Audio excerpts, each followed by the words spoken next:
You can listen to The Professional Left wherever you get your podcasts, on Netroots Radio, or at our website, proleftpod.com, where you can also contribute to this podcast. There's a PayPal button at our website, or you can mail us a letter and or contribution at P.O. Box 9133, Springfield, Illinois, 62791. This is the podcast for April 17th, 2020.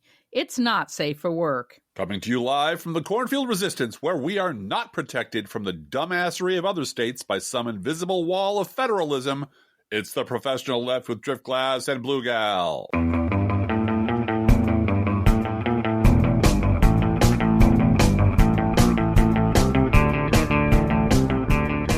Hey, Driftglass. Hey, Bluegal. First of all, we'd like to apologize to crock blockers. And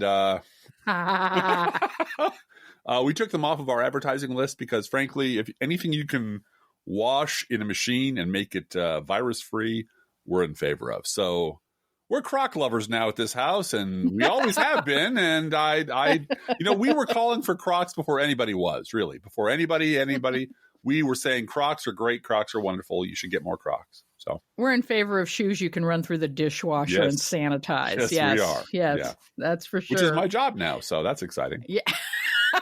We don't run them through the dishwasher, but Driftglass is in charge of grocery sanitation. I'm in charge of grocery sanitation, laundry sanitation, decontamination, making sure kids come in this house like it's a fucking spaceship and it's an airlock. Yep. And it dovetails very beautifully with his mild OCD. Yes, so we're really perfect. And my basic desire to be a hard-ass project manager, which is hard to do when you don't have 30 people working for you anymore. But I'm making everyone in this house miserable, so I guess I'm doing okay. Well, the teenagers have always needed project management from you in one way or another. That's true. And I can't sit on the porch with a shotgun waiting for the boyfriends to come. So now, because they don't come anymore. I sit on the porch waiting for at all. Now I sit on the porch with Lysol waiting for the virus to come. So that's how it works. Yeah. Same dynamic in my brain. But very grateful. Everyone here in Knockwood is still doing well, and I'm very glad. I mean, I don't want to say this in a nasty way because I love the city of Chicago, and my hugs and kisses to everybody there. Mm-hmm. I'm just glad Driftglass is living down here and that I don't have to worry about traveling back and forth, because there was a time when you and I were married and you were still traveling back and forth to Chicago. I was working up there. I had a job working for the Safer Foundation, finding jobs for people who are previously incarcerated. Right. And I was keeping body and soul together with that job and still having to commute and stay up there during the week and come. I mean, that would be impossible now anyway, but I'm just glad that it sounds like I'm saying unemployment is a blessing in disguise. No, that's not what I mean. But I did not. Everybody knows what I mean. I did not move to Springfield on the assumption that I would never be employed again. So that was not my assumption. It just kind of worked out that way. And we just want to give everybody out there a hug. We're thinking of all of you. Yeah. And we're going to get on with the podcast now and talk about a whole bunch of stuff. Try not to talk as much about Trump. Driftglass had a whole thing in our notes about Donald Trump, and I put a highlighted note in there, and I said, I would rather talk for 2.5 hours about Dune.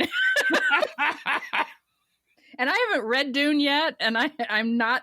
I mean, I know I'm supposed to be excited about the movie. We are going to talk a little bit about Dune because Driftglass is excited about the movie. I am, yes. But I'd rather talk about that than read any more timelines about how that motherfucker is covering up his incompetence. Yeah.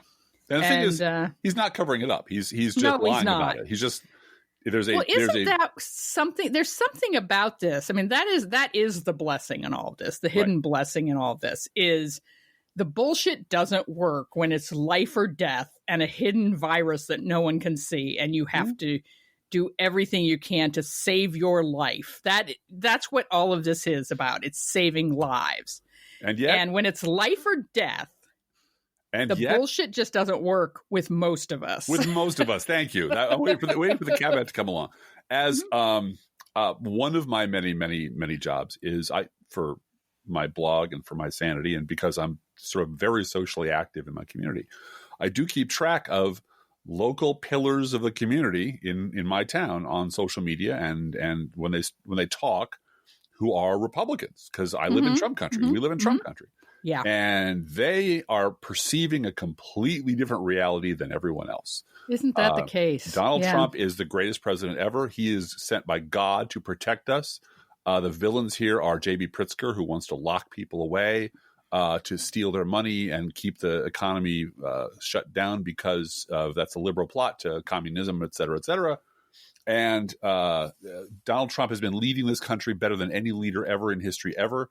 These are local pillars of the community. These are not people mumbling on the bus because they haven't gotten their meds today. These are people who, and this is sort of the sub-theme of this podcast, or for 10 years now, and our blogs for 15 years now, and going on 16, is this is who they are. And so I'm just watching people on social media who just believe anything that comes off Patriot Post and right-wing Patriot Watch and Patriot this and big throbbing, AK-47, any batshit anything that someone types in all caps in a pink box is fucking gospel. And they have their own news sources, and the news sources, believe me, OAN is NPR compared to the shit these people are passing around among themselves on Facebook. And anytime you dip into your toe in there, say, well, here's an article from ProPublica that debunks this particular lie, because you can't debunk all of them because you spend the rest of your life doing that. And here's another one from FactCheck.org, and here's another one from Reuters, right? And it's all Soros. It's all Soros. Soros runs them all. You realize, don't you, that Soros runs all these organizations, and it's just basically with an absolute sweeping authority that, well, of course, everyone knows George Soros, and I don't mean to sound anti-Semitic, but I hate all Jews. Right. That's really what they're saying. Yes, it's a vast Jewish conspiracy to destroy America. Jewish media conspiracy, and it has never died. The Birchers became birthers, and one thing, and they've always been Republicans. And so, this shit on television is just. I don't watch it anymore. I watch people who watch it. I will tune into Charlie Pierce just banging his virtual head on the floor, going, please God, where is this? Where is death? Where is thy sting? But for these people, they think this is the second coming, and they really are. I cannot emphasize this enough. They are fucking dead from the neck up. There's no.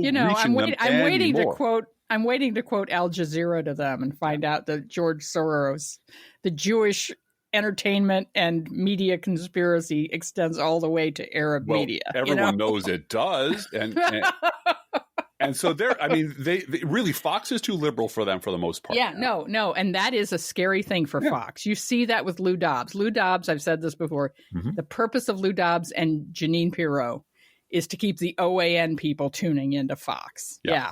And the foolishness, though, is now extending to people getting out of their cars and protesting the woman governor of Michigan. And it is AstroTurf. It is Betsy DeVos and her husband, Dick, paying for media that tries to tell people, stay in your cars, but honk your horn real loud. And people are getting out of their cars to wave the Gadsden flag because it feels good. Well, and today, President Cornyn Rat typed all caps, liberate Virginia and protect your Second Amendment rights. He's asking people to shoot liberals is what he's doing. He's asking for a civil war, because the only way they have that's out of this is by some sort of incredibly abrupt and explosive confrontation, where after which no one is too busy picking up the pieces of their country to hold war crime trials. Right. We're all too busy just trying to get fucking groceries, and while these people are getting away with murder. That's their only way out. They really, this is what you and I have said for many, many years. They have not left themselves an escape route. There's no way out of this. And so they have no choice but to go all the way into the bunker with the crazy man and burn the country down, because anything short of that means liberals are right. And they would rather die at home suffocating in their own stupidity than ever admit that they got this shit wrong. They really are. I want to make sure that we dial back our rhetoric, however, a little bit. I just want to point out, as several people have, if the protesters in Michigan had been black, they would have been tear gassed. A minimum tear gassed. Yeah. Tear gassed and arrested. Yep. Now, there is a middle ground here, Bluegal.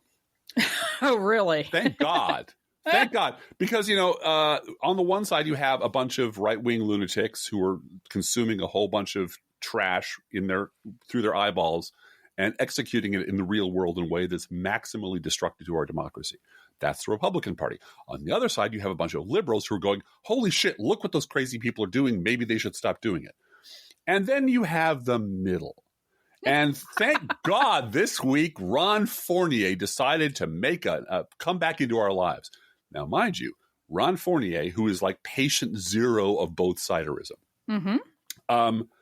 Ron Fournier and Matthew Dowd and David Brooks and all the usual suspects, as we've said before, don't wander onto a television studio and just pull up a chair accidentally. They have to be invited. There's a technology involved. They're groomed for this. A camera goes on, and they're scheduled to be on the air. So when you see MSNBC putting Ron Fournier on television, it's not an accident. It's because they want... And when MSNBC flips through their Rolodex for Michigan, right, they now get Ron Fournier. That's why he was on. Guess what? Yes. MSNBC, let me tell you something. You can put a Michigan logo behind me and call me Michigan adjacent. Because really, you're talking to people in New York and LA and DC, and all of the Midwest is one big state to them. They don't know the fucking difference. So call me a Michigander if you like. Somewhere from the Midwest, Driftglass is telling us that Ron Fournier is full of shit. So what they did was they had Congresswoman Debbie Dingell from Michigan, who was saying very, very clearly what was happening. She was explaining the truth on the ground, that there were people and didn't have masks or gloves. They were not distancing themselves. They were swarming the Capitol. They were blocking ambulances. They were flying the flags of traitors and racists, and they were trying to spread plague to children. That's what was actually going on. They were literally handing out pieces of candy to children with ungloved hands and no masks. Yeah. Because that's what monsters do. Republicans are monsters. And this is not a spontaneous. This is the Tea Party all over again. These are the same assholes who were birthers, the same assholes who loved Bush until Bush fell apart. It's the same reporters turning the camera on because there's a thing to film. Mm-hmm. And so they're being just as fooled, and it really is important for us now that there's Twitter and that's where media congregates to call them out and say they cashed this check already. This is DeVos. This is Betsy DeVos's foundation paying for this shit. Mm-hmm. So these patriot protesters, they're COVIDiots, and that's the name we should be using for them. The COVIDiot Brigade is being drummed up on the internet with a funded quote unquote grassroots astroturf like hell. That's right. Group of Michigan Patriot Conservative Union bullshit from the DeVos family. Everybody who has a microphone and a camera goddamn knows it. Yes, and that shit came to our local Facebook media, our local lunatic people. Like a plague, it swept in here, and suddenly those people were all heroes. Let's be like them. Let's dump Chicago. Let's all get outside. Let's open the state up. This is there's one brain among them, and they're all operating off the same level of paranoia and stupidity. So, and our listeners, not all of our listeners would know that Chicago in this part of the state is hated for welfare black people. For black people, we should get rid of Chicago from the state because we want to be more like fucking Iowa. That's a great idea. It's gang black welfare queen. Right. That's what it is. Liberals, liberals, blacks. Those people. Yeah, that's what the code. All you have to say is Chicago, and you'll get big white lady eye rolls from people. Yeah. Oh God, Chicago! Yeah. Well, pull the engine out of the car. That's a good idea. Yeah, right. So Debbie Dingell does a very good job of laying out exactly what's happening. Except she doesn't mention these people are Republicans. She just talks about mention the word Republican because it would burn her lips with fire to mention the fact that all these assholes are fucking Republicans. And so, what's the next thing you want to do as a journalist? You probably want to give some context to this. To give some context to this, you put on a Digby or a Bluegal or a Driftglass or a Carolee or some other person from the left who could tell you exactly who these people are exactly why they're there and their history. But no. This is MSNBC, and this is the middle of the day, and everyone's a fucking shut-in now. So what a perfect time to reintroduce them to Ron Fournier, who comes on and says, I'm not going to give you the whole quote, but the short version is, it's dangerous, and I just hate to see the D.C. brand of ugly partisan politics making its way into Michigan and into Lansing like a toxic vine. But that's what's been happening this last week. Fournier continues, everything is red versus blue, us versus them. So you have a traditional, ugly, modern-day politics on top of understandable fear and anxiety, because his head would burst into flames if he had to say it's the right that's doing this. No, it's the mess in Washington being imported into Michigan. It's red versus blue. Red versus blue. It's, both sides. It's the tribalism. Oh, my God. It's so terrible. And when are we going to bring people together? And that's where we're going. As soon as the Democrat puts his hand on the Bible, it's going to be, we need to bring the country together. Yes. And not remembering that this disease vector of people infected children because a astroturfed billionaire told them to. And why? Because there's a progressive woman governor, and maybe she's not so progressive, but there's a woman governor who's a Democrat telling you to stay safe. So what does this tell us? It tells us, if you take this trend all the way back to, let's take it back to the Clinton administration or the Bush administration, that it doesn't matter if Republicans break the economy, lie us into the wrong war. It doesn't matter that they fuck everything up they touch and let a plague loose on the land, and then lie and make it worse, exponentially worse. There is no way in hell that things are ever going to be bad enough for people to go on MSNBC or CNN and say, the problem with this country is the goddamn Republican Party. It's never going to be bad enough. And then you have to ask yourself a question. What the hell is going on that you people will not talk about what's really going on? You can chastise President Corner Rat all you want about lying about the real cause of the coronavirus. You can talk about it all day long, and I'll agree with you. But you cannot then turn around and pretend that lying about the Republican Party is any worse or any better than that. The source of the problems in our country are coming from this horrible party, from everyone on the top of it, from all the people who build this media for it, from state TV, from Fox News and hate radio, and from the fucking grassroots. And the fucking grassroots is absolutely brainwashed. Yes. And will damage their own health to make liberals mad. Yeah. That we're seeing that. Will aggressively work to stay brainwashed. Will fight against any attempt to introduce facts into their bubble. And the fact that the news media, will not talk about it is, in my mind, again, eerily parallel to the fact that Donald Trump would not talk about Corona until it was too late. Well, guess what? It's now too late. The Both-Siderists and the mainstream media and the people who said, don't worry, the right's not a bunch of crazy people, they're just the fringe, who lied and lied and lied and lied about the Republican Party for decades. Well, now it's too late. Now we're stuck with the psychotic party full of brainwashed morons who can be led around by Rush Limbaugh or Sean Hannity or Donald Trump to do horrible things. And the least you could fucking do is report it honestly. But of course, it's impossible to do the least you can do, because then advertisers would get mad. Then your boss would get mad. Then half your audience would wander away and start watching something else. So you have to keep and you're going to lose your tax cuts if that happens. Yeah. So that's what's happening in America this week. Well, and I do think that one person did break through that this week, and that was the employee at the hospital who held up his hospital employee card from his car, and without swearing and without doing anything that couldn't be put on broadcast television, said, "You guys are a bunch of idiots." Yeah. And you're stopping me from getting to my job to help people survive. What if it's your mom? What if it's your child in that hospital? And it's my job to help them stay alive. And you've blocked the hospital. And that is something that can be posted at Facebook, and grandma can watch it. And I do think that a message like that breaks through. Don't block the hospitals, Tea Party. You might find a little bit of a backlash on that.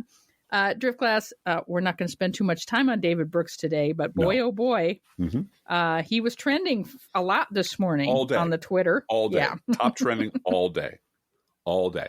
I got You wrote a very good post on it. I hope which was so. not about David Brooks. It was not. No. It was really about good journalism rather than David Brooks journalism. No, it was about Studs Terkel and Mike Royko and people who actually came up poor during tough times and learned how to do things, learned their craft, and really stuck with being a friend of the working man and working woman their entire life for the most part. Studs Terkel was the chronicler of the Chicago working class. And Mike Royko was the greatest journalist Chicago ever produced, probably. And they talked about the little guys, the people who drove trucks, and the people who baked bread. And they talked about crooked politicians, and they talked about mobsters, and they talked about con men, and they talked about hookers, because they knew these people. They got out in the world with their shoe leather, and they talked to them. Mike Royko talked to these people. He knew them personally. That's why he could get under Richard Daley the First's skin so bad, because he knew all this shit. He knew these people. And then along comes David Brooks. And like Studs Terkel, David Brooks went to the University of Chicago. And like Mike Royko, David Brooks did a bit with the City News Bureau. And that is where all similarity ends. Because David Brooks, the most coddled, pampered, privileged, mayonnaise spill, I heard him called, which is a delightful turn of a phrase. Journalist, the most unqualified person to talk about anyone else learning life's hard lessons, decided he would use his column to talk about the coddled youth of America and how these tough times will toughen them up and how we shouldn't have let this situation get out of hand. And I awoke this morning to a very full email inbox and a whole bunch of friends on Twitter going, holy shit, you see what that asshole wrote today? And I'm like, yeah, I've been writing about this asshole for 15 plus years. And that particular abyss I've been shouting down has gotten me nothing except 15 years older. So I wrote a post, I put it up, it'd make the rounds. But, David Brooks is, again, not him specifically, believe it or not, but as a talisman, as an avatar for everything that's wrong with journalism. The fact that 20 million Americans are out of work this week, and this asshole still has a job. This asshole still has 2 jobs. And this bullshit that he cranks out that is just designed to pander to the sensibilities and the prejudices and the myopia of the most inbred, most shut-in, most blind, privileged, plutocratic assholes in this country. That's why he has a job. He tells rich people the lies they want to hear. And there's still a market for that. So he tells them that the youth are coddled. And my takeaway from this morning when I was talking to you was, hey, wait a minute. Maybe his children don't speak to anymore because he dumped their mother for his intern half his age. Hey, maybe this is his way of telling his kids he's mad at them, which is great. But that seems like a more of a you problem, David, than an us problem. So maybe don't use your New York Times column to, passive aggressively lash out at your children, because that's just bad parenting. But if you go and read his columns, and as you have from the time when he was getting divorced, he uses his column all the time for self-therapy. Yeah. So, and you know what? Mike Royko wrote about Mike Royko, and he wrote about the imaginary guy named Slats Grobnik. He wrote about his own experiences and his own interactions. He didn't make himself the story, but he didn't lie about who he was. David Brooks has enormous blind spots and prejudices. He sucks off the rich every day in his column. His whole thing is just giving people like Paul Ryan endless hot oil massages in exchange for inside information. And the exchange he would make with the public is, I know what's really going on in the Republican Party. I can tell you the real inside story because I have such good contacts with all my friends in the GOP. And then it turned out the GOP is basically Donald Trump. And David Brooks led the charge of, holy shit, when did that happen? Which should have gotten him fired that day, 9 o'clock. It should have been, you never knew anything about the GOP. You've been lying to us all these years. All you've been doing is circle jerking with David Frum and Bill Kristol, who also never knew what the fuck was going on in your own party. And since that's your only job, you need to go away now. But he didn't. So he's with us forever because there'll always be a market for this kind of idiot telling rich people the bullshit they want to hear. And except he does it in such a creepy, removed, again, passive aggressive kind of way. He doesn't just say, look, I got divorced. My life kind of sucks now. You're going to hear about that a lot. And he had his divorce had to be dragged out of him by Fran Langum. C-SPAN, I think. All of his colleagues knew. This is a guy who wrote about marriage and the importance of marriage and not having divorce and how broken families ruin poor people, because who knows more about poor people than David Brooks? And he just wouldn't shut the fuck up about it until Fran Langum said, you read a lot about marriage and the importance of marriage and divorce, and aren't you getting a divorce? And he just blanched. He said, well, I don't believe I ever really write about that sort of thing, but my lawyers tell me I can't talk about my divorce. What a fucking coward. He has all of these weird peccadillos that he never talks about, but they creep into his writing in a way that just makes him a buffoon. And if he weren't toxic, I wouldn't bother with him. Driftglass, to me, that speaking as someone who writes and journals and does all of that sort of thing and talks a lot, we talk probably more than you're comfortable with sometimes about our personal lives. We do. I think it's sad. I think there is someone who's a moral scold about marriage and all of a sudden faces his own demons and gets a divorce and has issues with marriage and midlife and all of that. That's a great story to hear. It's helpful to other people. Sure, and there's a unique perspective that David Brooks could bring to that story that would be helpful to people. But his ego gets in the way of that. I think of that all the time about Joe Scarborough. Yeah. Joe Scarborough has such a unique story to tell when it comes to his relationship with Donald Trump. He went I think it was 2014 and 2015. He spent Christmas at Mar-a-Lago with his kids. Yeah. He's divorced and his kids are, broken home, whatever, but he has custody of them at Christmas and he took them to Mar-a-Lago. And he, joked with Donald Trump. Donald Trump wanted he and Mika to get married at Mar-a-Lago, and he kept their secret for them for a long time. Yeah. Yeah. And there's just this and vice versa breakdown. Right. And then having, 70 phone-ins or whatever it was. They were once a month. Donald Trump got to phone into their show and have a hi Donald, how you doing?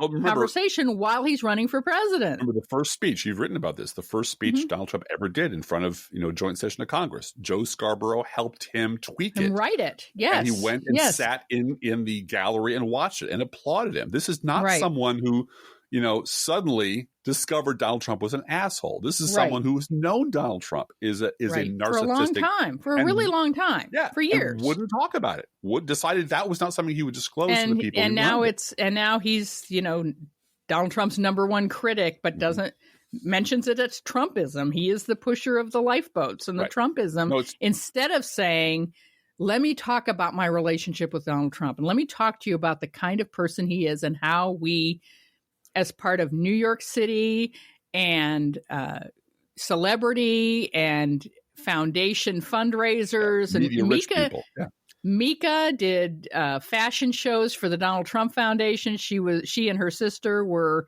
emceeing fashion shows to raise money for children's charities and hospitals and stuff like that, which is a big thing among rich people in New York City. Yeah. And there is a story there that no one else can tell. And Joe won't tell it. And I just think that's sad. We as a historiography loses something from them, their egos, not allowing them to tell that story. And if I can say the opposite, the negative space tells an artistic story too. So all of the absence in this narrative, all of the empty space where people all across the spectrum asking why does little Hugh Hewitt have a job? Why does Chuck Todd have a fucking job? Why is David Brooks employed? Why? Why are these? And there are people who know this. There are people who know absolutely exactly why these horribly unqualified people, horribly warped people who are lying about it's not Republicanism, it's Trumpism. And I was onto it all along. Who know perfectly well exactly the A, B, and C of why these grossly unqualified people have these enormous megaphones. And the people who know and who could tell you exactly the relationship David Brooks has with the Schulzberger family. Well, yeah. And you know, you and I talked a lot about Mika gasping. Yeah. When one of her guests said, David Brooks been wrong about everything. Right. And she audibly went, oh.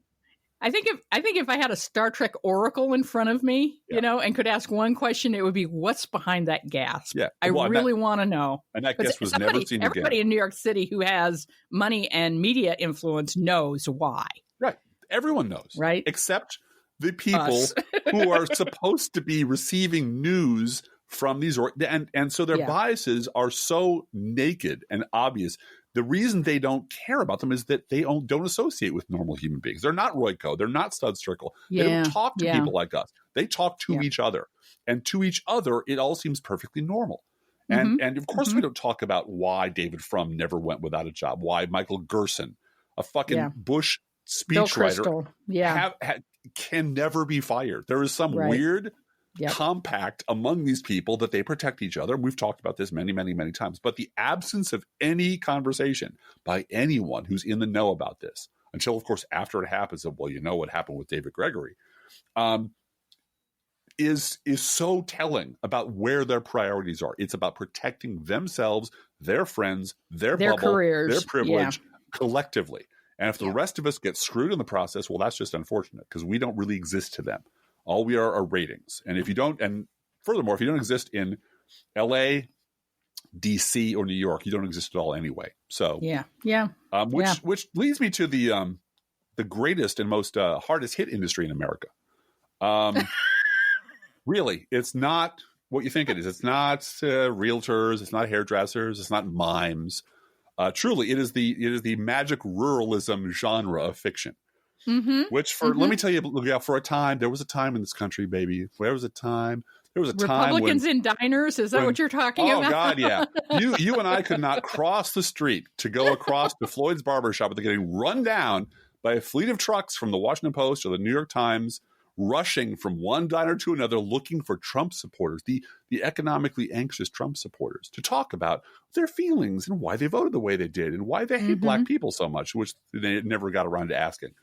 That was the most profitable genre of fake news, really, truly just bullshit nonsense and it was Selena Zito and it was David Brooks, and they were all out touching Americans and talking to people in diners and finding out what happened. And Andrew Sullivan was seen talking to a black person. It was shocking. And then all of that shut down. And they all went back to New York and DC and LA. And there is no more magic realism. There are no more reports from the diner. There are no more people standing out in a cornfield going, this is where Joe lives. Joe's an average American. He drinks beer. He loves his wife. He plays football, or he plays his wife and loves football. We're not sure. But all that's over. And I'm delighted. But really, there are cartons and cartons of coupons for Motel 6s across the country that just go unused because there's no more magic ruralism. And magic ruralism, by what is my term, coined based on magic realism. It's a genre of pseudo journalistic fiction where you dispatch people from New York or DC to the interior of the continent to talk to normal people. And it's like sending someone to a hurricane to stand on the pier. Yeah. And just to watch them be blown around. You know what a hurricane looks like. It's a lot of water. Why are you sending this dope out? Well, because we need footage. We need the urgency of the moment. Look, we here who live in Trump country can tell you exactly what these people are like because they won't shut the fuck up when you're not around. Yeah. Yeah. All you have to do is open your window or listen to a local radio station and we know what they're saying. So farewell magic ruralism. I'm sure. I want to get to real ruralism, and particularly what's happening in South Dakota. Go. Because Smithfield Foods has a meatpacking plant in Sioux Falls, South Dakota, which is the hottest hotspot for COVID-19 in the world. 644 cases. That is more than Cook County Jail. That is more than the U.S. Theater Roosevelt. That is more than the soldiers' homes in Holyoke, Massachusetts. That is the hottest hotspot in the world. Smithfield Foods Meatpacking Plant, Sioux Falls, South Dakota. The governor is a Trump Republican. Her name is Kristi Noem, and she got to go on Laura Ingraham last night, Driftglass. Oh, how lucky for her. And talk about freedom and liberty. Oh, good. We both love those things. Mm-hmm. Yeah, freedom and liberty is and common sense conservatism. Let's use common sense conservatism. There's no testing going on except if you're in the hospital. Sure. There are 153 cases, I believe, of relatives of employees at the meatpacking plant. The employer there provided, I'm sorry to laugh, but this is a wry, bitter laugh, provided shower caps, plastic hair caps for people to put over their nose and mouth to work in the meatpacking plant. No social distancing, no rescheduling of shifts. People started to feel unwell. They were offered a $500 bonus to show up to work. Keep handling meat. The meatpacking, to keep handling meat. And the governor is saying, well, it's isolated. There is so little hospital capacity in the entire state of South Dakota that it will be overwhelmed immediately should this spread any further. The hospitals in South Dakota are not prepared for this. According to @Londi who's written a very long thread about South Dakota, the state acquired 15 Aetna COVID-19 testing units for the entire state. One New Jersey hospital has more Aetna testing units than the entire state of South Dakota. And it is a tragedy. But South Dakota's Republican governor gets to use freedom and liberty on the Laura Ingraham show. Right. And argue that, well, the plant is critical infrastructure and would have been open anyway, even if we did a stay-at-home order. So we're not going to do a stay-at-home order. You know why, Driftglass? Freedom and liberty. So this is going to kill people. I swear to God. And it is where they are. And the only Republican governor I have any respect for is Mike DeWine, and even he is now backing down from Trump. The only reason Mike DeWine in Ohio has the liberty to use actual common sense to shut down his state is that Trump is so far underwater in the state of Ohio that he has the liberty to do that. I said, there's that word liberty again. Driftglass, I want to read a letter from a listener because we're really good here at knowing that our corona check is going to take forever. I'm sure we're on a list at the White House to get it last, right? Well, we've almost spent our way through our Soros money. So well, that was the point. We're so good at waiting for money because we've been waiting for our Soros check for decades. For so long. Oh God. But we are grateful to you guys for your support. And, one day at a time, we live a very lower middle class lifestyle here, as I said last week, and eating oatmeal and rice and beans. You made a really good rice and beans. I tell you, this me, house is full of people who can cook. Middle child has just been decided the kitchen is now her territory half the day. Yep. And everyone's she's cooperating. A vegan, so everyone's trying really hard to be really good and look out for each other. And you can live on rice and beans, people. You really can. Yeah. But Mike sent us a contribution, and we thank you, Mike, for that. And he wrote a letter that made me cry. I'm not. I've cried over it enough. I'm not going to cry when I read it. But he wrote this, and it did tear me up, and I really appreciate it. So I'm going to read it to all of you.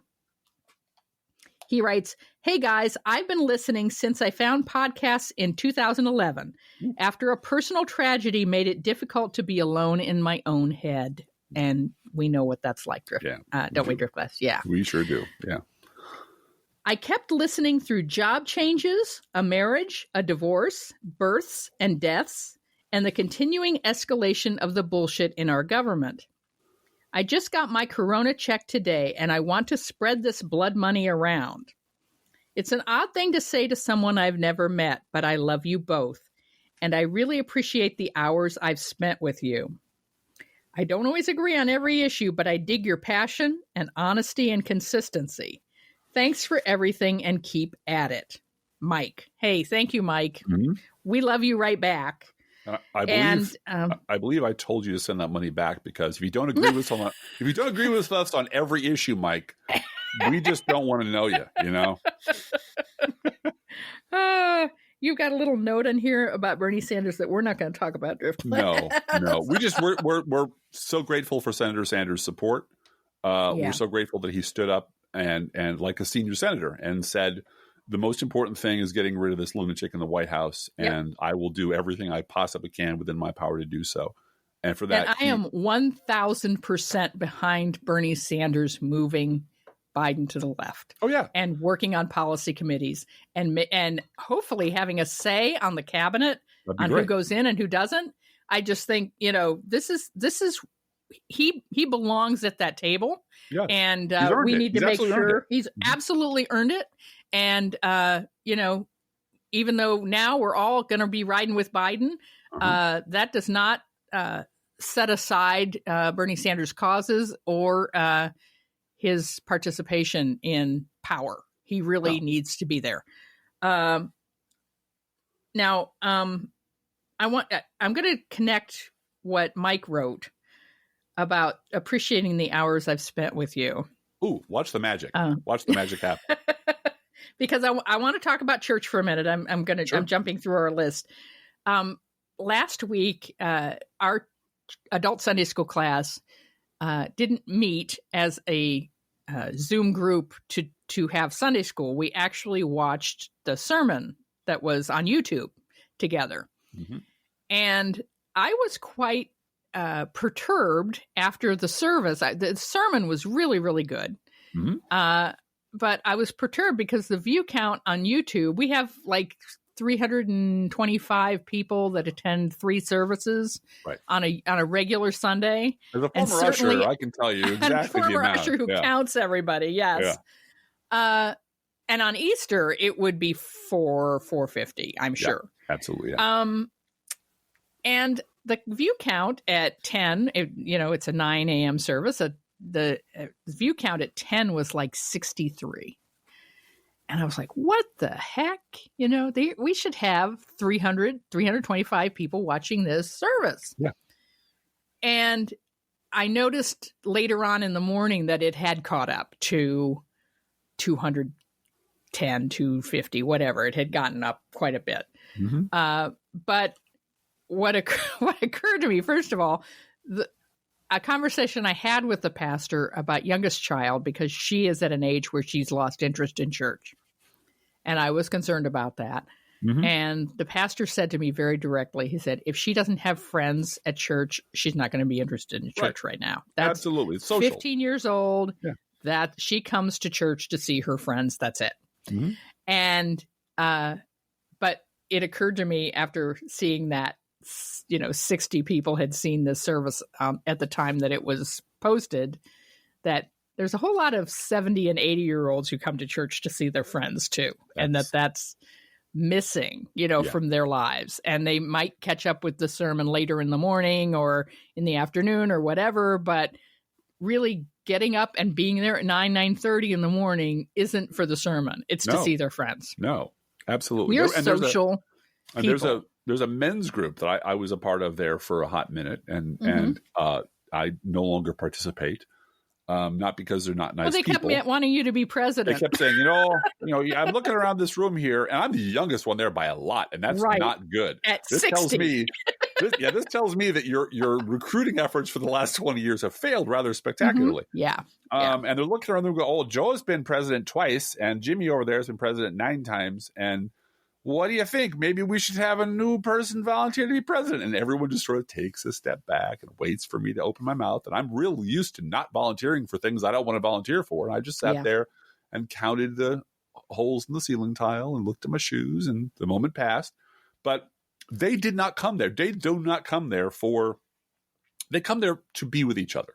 Right. They come there for community. They come there to to pray a little bit, but they also come for the potluck, and they come there for whoever the speaker is going to talk about gardening or how steamboats are made or whatever it is. Mm-hmm. But it's them. It's the bunch of guys who've been getting together for decades and having coffee together, every day, same day, every week or every month. And they look forward to it. This is their life. And that is missing right now. I mean, terrible. It's terribly missing. Horrible. Yeah. And I feel terrible for those men. And the women seem to be getting along a little bit better because they are finding ways to connect with each other that don't involve sitting around with the old guys, it seems. Right. Well, and the other statistic I know I've mentioned before about church attendance, getting adult children to make church a part of their lives, if that's something that is your goal, in families, it doesn't matter if mom goes to church every Sunday. Right. What matters is dad going to church. Yes. Because mom is on a pedestal, a moral pedestal in every family. No one can diss mom or make mom anything less than an angel, right? Right. And so, of course, she goes to church every Sunday. That I don't have to emulate that because she's so much better than I am. Mom is an angel, which is maybe why David Brooks' children hate him now. I'm just saying. Right. Exactly, though. That's the point. Children, even adult children, gravitate toward their mother as the moral center of the family. But if dad goes to church every Sunday, that single act of the father being a part of a church family will lead to adult children deciding, church is something that I want my kids to have. Yeah. So that's not a priority for everyone out there, but there's been a whole lot of writing done. There's a whole cottage industry, I should say, of books written about how to get young people back to the church. And it's panic writing. It really is, because traditional church attendance is not something that millennials do. No. And that's what's going to happen. So anyway, leaving all that, we're going to just talk a little bit about some of the things we've been doing this week. You want to talk a little bit about your shopping drill and invite other people to let us know how they're grocery shopping? Because I'm more or less in charge of shopping, which I do a couple days a week. We do a passive pickup, local grocery store. If you call a week in advance, we'll put together whatever they can that's close to what's on your list. But there's always a few things we're missing. So I'm the guy and I suit up like I'm going out, on a spacecraft mission. I'm going on a spacewalk. So. And I have my gloves in my pocket, and I have my mask, and I have my outfit, and I have my hand sanitizer in one pocket, and I have my list. I went to the drugstore to fill prescriptions, and I had an envelope with exact change in it that I handed across the partition to the lady, because I take this very seriously. But I traditionally shop like a ninja. I know where everything is. I get in, get out. I know I'm abnormally tall, so I can periscope over people in the grocery store and see, traffic jam in aisle 3. Let's get around that. I got long legs. I can make through there swiftly and efficiently in a matter of minutes. That's all out the window now, because the store is full of slow-moving, confused people wearing masks or not, who are not obeying the traffic signals that they put on the floor. So it is a matter of patience and preparation. I go in, I move as swiftly as I can. I know everybody at the cash registers, so I always say hello and always say how much I appreciate, how deeply I appreciate them being there for us, because without them, we would starve. And then come home. And some of the things I will leave way, way, way in the back in the trunk, because that's more than 6 feet away, to loiter there for a day or 2 or 3 until threats have passed. The rest of it goes up with me on the back porch. And then I make my way quickly into the house, just through, not touching much of anything, and then out to the back porch to wipe everything down with Clorox wipes or a bleach spray or Lysol, things that can lay out there for a day or 2 I keep out there. And then I come in and shed everything, take everything I was wearing as much as possible, and put it in the washing machine immediately and wash the shit out of it. That's what I listen to rock and roll on the way there. I see people I know and wave to them. I try to be as happy to see them as possible. I know what pressure they're under. I still will help a nice old lady get stuff off a high shelf, but she has to be the hell away from me to do it. I won't. And I'm extremely respectful of people's distances and extremely respectful of the fact that there are some people in that store who are probably, I've already had one anxiety attack while shopping and it passed. But I'm fully aware there are people there who are probably right on the verge of freaking completely out. And freaking out that they can't see my face, which is kind of scary. Freaking out that there are people around them who are not following any of the rules, so we're staying away from them. And just trying to be the kind of person I would like to be around when things get ugly. Cheerful, appreciative, quick, and abiding by the rules. Anyway, and I have a whole bunch of, here I put things in this bag and that bag, and I'm very careful with those things and wipe everything down because my job is to protect this family and not let either the boyfriends or the coronavirus in the front door. And I wanted Driftglass to share that. I wanted you to be with him while he did all that because as Mike wrote, I appreciate the hours I've spent with you. We do this. We do this podcast to be with you guys. Yeah. That's why we do it. And we hear from you. You write us, you text us, you tweet us, whatever. We want to be a community with you and love you so much. We hear from so many of you, and you're a part of our family. So even though we can't wipe off your rice bag with Clorox wipe and make sure you're safe, we want you to be safe. We care about you. Yeah. And you are a part of our family. I want you guys to know that. We feel that way about you. We talk about you all the time. Well, I don't know about, I'm guessing that like the rest of you, everything is now overlaid with memories. So when I blaze through the shopping area as fast as I can, as safely as I can, I am sort of not haunted, but I am the memories of youngest child riding in the cart are with me. And the memories of middle child insisting that she can drive the cart now, and me walking in front of her and stopping suddenly to make sure that she knows to look every direction and check her corners and so on and so forth. When they were little kids. And now those little kids are... When the handle on the shopping cart, they had to reach up. To get it. I had to lift them up and put them in the cart, and we would run really fast. And we'd glide all the way back to the car because that was fun.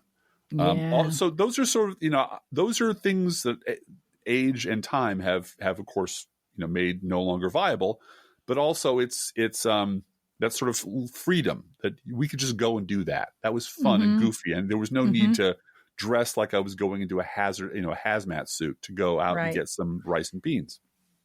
But those days will come back. Yes, they will. Our job right now is to make it through every day, one day at a time, to be there for each other, even if it's on Zoom, even if it's via email. And even if it's on a podcast. Even if it's on a podcast. And do what we can. So you've developed an unhealthy relationship with a guy named Keith, I believe. Is that correct? I'm dating Keith Olbermann every night at 7:00 Central Time. Don't lie. You take your countdown mug out of the kitchen, don't you? I take my countdown mug and my knitting, and I go in the office with my phone.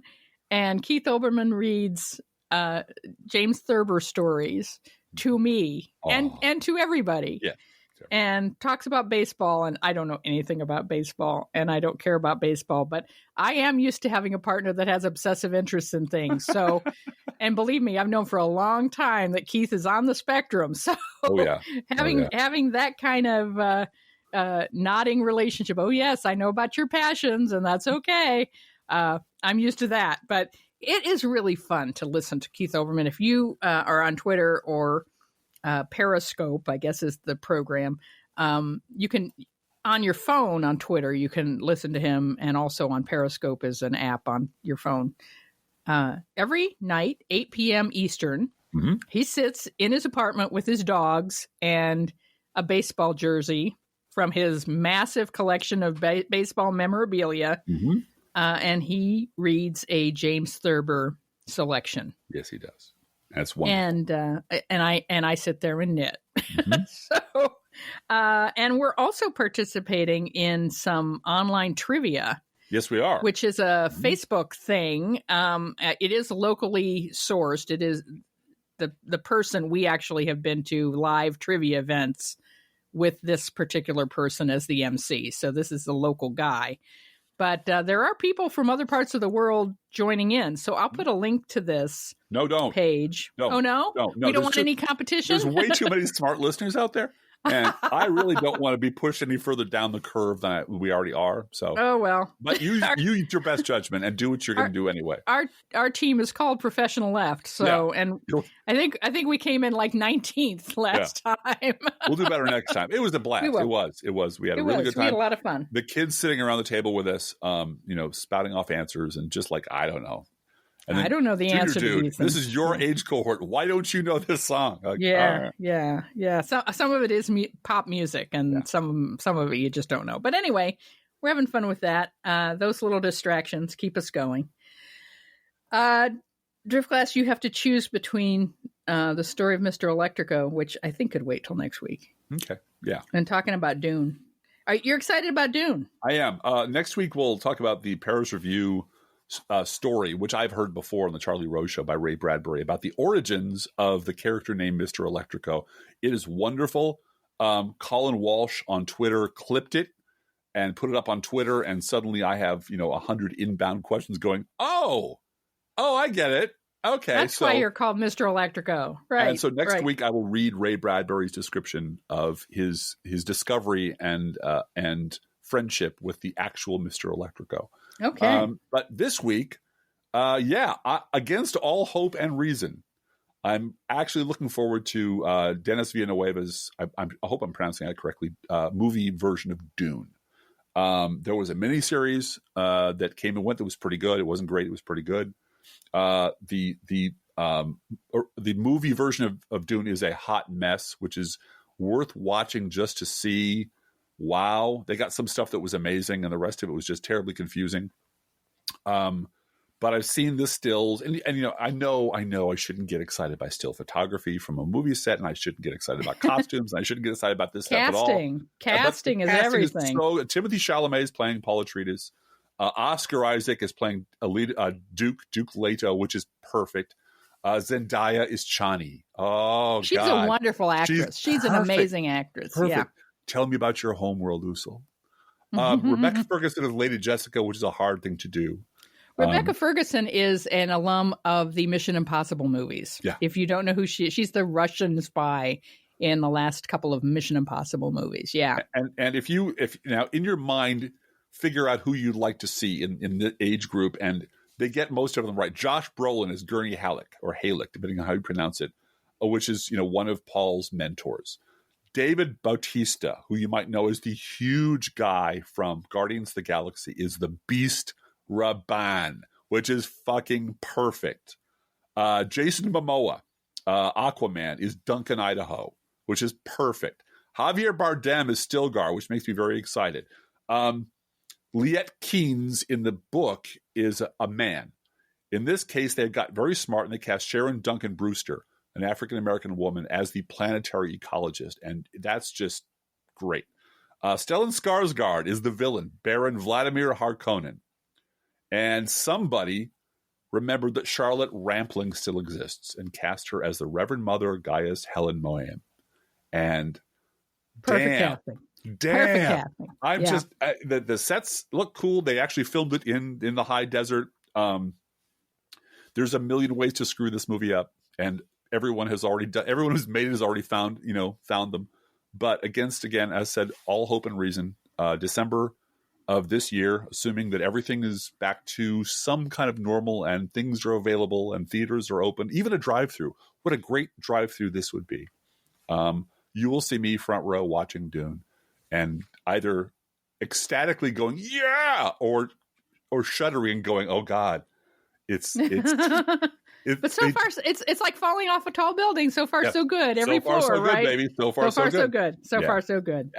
Yeah. Hey, we so appreciate you. And we're going to have to skip. Is there anything in the news roundup that you absolutely need to talk about? I want to mention that Dr. Oz wants Americans to play button. You remember? And so does Dr. Phil. Curse Oprah for these fake doctors, for sure. Button was a fiction story by Richard Matheson, I think, about a man shows up at your door and says, if you open this box and press this button, somewhere someone will die and you'll collect a lot of money. And you won't even know who they are. And it's the story of the person who basically talks themselves into doing it. Mm-hmm. I won't spoil it for you, but yeah, it's got a Twilight Zone ending, and it was on the new Twilight Zone, and it's well worth seeing. But yeah, that's exactly what we're being asked to do. Like, yeah, you know what? Somebody else will pay the mortal price for opening up the shit I want open, and that's right. Hey, that's just the price we all have to pay until it's your kid. Yeah, exactly. And that 22 million Americans are now unemployed. And that's shock. It's the only good news I can think of is that it's not structural. This wasn't a housing crisis. It wasn't something to do with some underlying economic weakness. It's just we had to, as I've said before, we had to put the country in a medical-induced coma to save the country.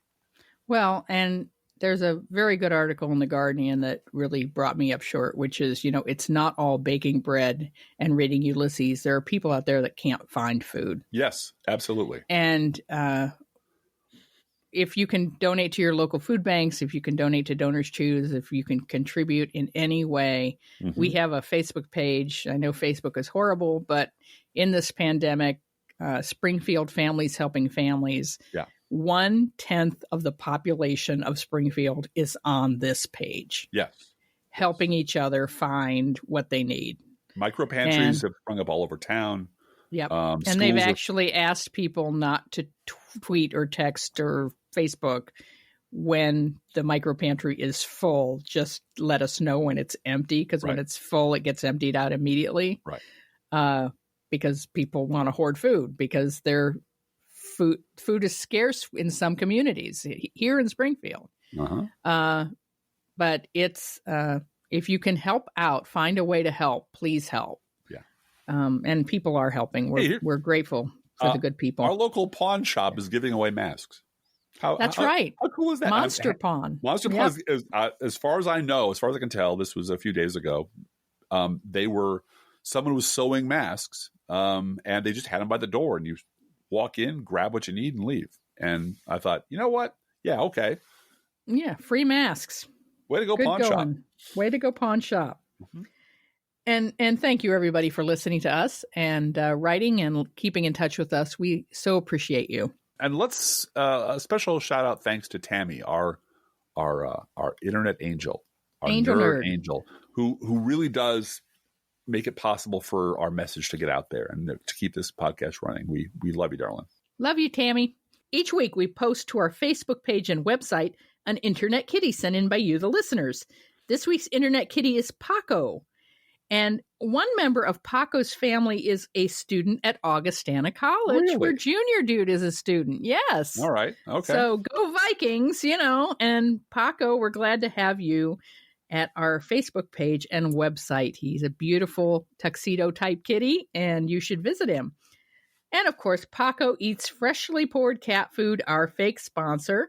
Whether you serve pet store perfection or dollar store direct, your cat will sit on the kitchen floor and demand that the food they eat is only freshly poured.